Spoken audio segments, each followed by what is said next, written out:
So ಈಗ ನಿಮ್ಮ ಒಂದು ಸ್ವಲ್ಪ ಪಾಸ್ಟ್ ಹೋಗೋದಾದರೆ ನೀವು ಎನ್ ಸಿ ಎಲ್ಲಿ ಮ್ಯಾಚಸ್ ಕೂಡ ಆಡ್ತೀರಾ ನೀವು. ಜಸ್ಪ್ರೀತ್ ಬುಮ್ರಾ ಇರ್ಬೋದು, ನವದೀಪ್ ಸೈನಿ, ಮೌಸಿನ್ ಖಾನ್, ಸೊ ಇವರೆಲ್ಲ ಜೊತೆ ನೀವು ಮ್ಯಾಚ್ ಆಡ್ತೀರಾ. ಸೊ ನೀವು ಒಂದು ಒಳ್ಳೆ ಪರ್ಫಾರ್ಮೆನ್ಸ್ ಕೂಡ ಕೊಡ್ತೀರಾ ಆ ಮ್ಯಾಚಲ್ಲಿ, ಎನ್ ಸಿ ಎ ಮ್ಯಾಚಲ್ಲಿ. ಇನ್ಫ್ಯಾಕ್ಟ್ ನೀವು ಹೇಳ್ಬೇಕಂದ್ರೆ ಬೂಮ್ರಾ ಅವ್ರ ಬೌಲಿಂಗಲ್ಲಿ 8 ಬೌಂಡ್ರಿ ಕೂಡ ಹೊಡೆದ್ರು ಅಂತ ನಾವು ಕೇಳ್ಪಟ್ಟಿದ್ವಿ. ಸೊ ಆ ಒಂದು ಎಕ್ಸ್ಪೀರಿಯನ್ಸ್ ಬಗ್ಗೆ ಹೇಳ್ತೀರಾ? ಇಲ್ಲ, ಅದು ತುಂಬ ಒಳ್ಳೆ ಎಕ್ಸ್ಪೀರಿಯನ್ಸ್ ಇತ್ತು ಸರ್. ಲೈಕ್ ಎನ್ ಸಿ ಅವ್ರು ಕರೆದಿದ್ರು ಜಸ್ಟ್ ಒಂದು ಟ್ರಯಲ್ ಮ್ಯಾಚ್ ಆಡೋಕ್ಕೆ. ಸೊ ಅವಾಗ ಅವರೆಲ್ಲ ಬೌಲಿಂಗ್ ಮಾಡಿದ್ರು, ಎಲ್ಲ ಇಂಡಿಯನ್ ಗ್ರೇಟ್ಸ್ ಎಲ್ಲ ಬೌಲಿಂಗ್ ಮಾಡಿ IPL ಎಲ್ಲ ಆಡಿದ್ದಾರೆ ಅವರು. ಸೊ ತುಂಬ ಒಳ್ಳೆ ಎಕ್ಸ್ಪೀರಿಯನ್ಸ್ ಸಿಕ್ತು ಸರ್ ಆ ಪೇಸಿಗೆ ಅಡ್ಯಾಪ್ಟ್ ಆಗಿ.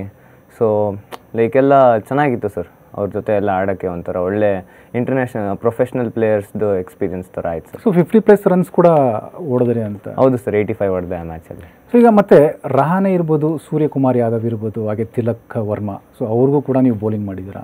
ಸೊ ಸೂರ್ಯಕುಮಾರ್ ಯಾದವ್, ರಹಾನೆ ತುಂಬಾ ಇಂಪ್ರೆಸ್ ಆಗಿದ್ದಾರೆ. ಸೊ ಏನು ಚರ್ಚೆ ಮಾಡಿದ್ರು ನಿಮ್ಮ ಹತ್ರ? ಅವರು ನಾನು ಮಾಡಿದ್ದು ಅವಾಗ NCA ಕ್ಯಾಂಪಲ್ಲಿ ಮಾಡಿದ್ದೆ ಅವ್ರಿಗೆ. ಅವರು ತುಂಬ ಖುಷಿಯಾದರು ಸರ್. ಅದೇ 2 ಕೈಲೂ ಆಗ್ತೀಯಾ, ಹಂಗೆ ಹಿಂಗೆ ಎಲ್ಲ ಬೇಗ IPL ಆಡ್ತೀಯ ನೀನು, ನನ್ನ ಪ್ರಕಾರ ಇದೇ ಥರ ಪರ್ಫಾರ್ಮ್ ಮಾಡ್ತಾಯಿರೋ ನೀನು, ಎಲ್ಲೇ ಸಿಕ್ಕಿದ್ರು ಚಾನ್ಸು, ಹಂಗೆ ಹಿಂಗೆ ಅಂತ ಎಲ್ಲ ಹೇಳಿದರು ಸರ್. ತುಂಬ ಚೆನ್ನಾಗಿ ಮಾಡ್ತಿದ್ದೆ, ಇದೇ ಕಂಟಿನ್ಯೂ ಅದೆಲ್ಲ ಮಾತಾಡಿದ್ದಾರೆ ಸರ್. ಒಳ್ಳೆ ಟಿಪ್ಸು ಕೊಟ್ಟಿದ್ದಾರೆ ಕ್ರಿಕೆಟಿಂಗ್ ಟರ್ಮ್ಸಲ್ಲೆಲ್ಲ. ಸೊ ಖುಷಿ ಆಯಿತು ಸರ್ ಅಂಥವ್ರ ಜೊತೆ ಎಲ್ಲ ಆಡಿ ಒಂದು ಚಾನ್ಸ್ ಸಿಕ್ತು ಅಂತ.